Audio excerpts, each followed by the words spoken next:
It was 2 years ago. Me and my ex just broke up. I called my best friend, told her the whole thing. She's like, just come out here. We'll figure it out how we always figure everything out. Find a room for rent for like $500 a month, everything included. I get there. I start applying for leasing jobs out there. I get this one really good interview. They had just sent me an email saying, we're going to give you another interview, and if it all goes good, we're going to offer you the job. That same day, my cousin forwards me a story on IG. It was Kai's story, and it said, looking for an assistant, DM me. I'm like, who is that? He's like, he's this YouTuber that I've been watching for a while. Like, just message him and see. I'm like, all right, I'll message him. So I message him, tell him a little bit about myself. Didn't think nothing of it. And then he ends up messaging me back. And he says something like, so far you're the most professional one who's reached out to me. So like, we should talk more, something like that. We end up talking back and forth. I tell him like, he's like, wait, you don't live in Atlanta? And I'm like, no, I'm in Charlotte, but like I can be in Atlanta tomorrow. I could drive there. It's like a 4-hour drive. And he was kind of like, oh, I don't know if I want you to move to Atlanta,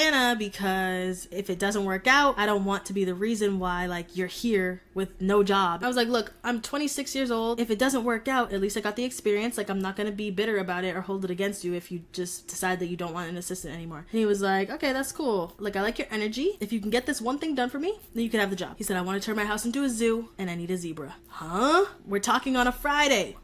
When do you need this zebra by? He says, Monday. I'm thinking he's going to give me a couple of weeks. He says, Monday? While this conversation's going on, I'm blowing up my cousin's phone like, yo, he said I could have the job if I find him a fucking zebra. Get on Google now. I spent that whole weekend calling everybody in Georgia for a zebra. And at this point, I had already been offered now the other job. I call everybody. Finally, I come across some freaking mobile petting zoo that has a zebra. They were not available for the date that I needed, but I begged them. I said, listen, this is gonna sound crazy, but if I don't get this zebra, I'm not gonna have a job. So please, up the price if you have to. And they were like, we'll do it. At the last second, they were like, all right, we'll do it. We'll drive out there. So I tell him, I got the zebra. It's ready. He's like, all right, bet. Come to Atlanta. I'm like, all right, bet. At this point in the story, I only have like $400 now, right? I'm gonna rent a room and I can stay there for 30 days until I prove myself and whatever. I think I borrowed some money from my best friend so I could pay for this room that I found. Well, I paid for the room and it turned out to be a scam. I have maybe $100 for gas to get me to Atlanta now. Nowhere to stay. And I'm saying to myself,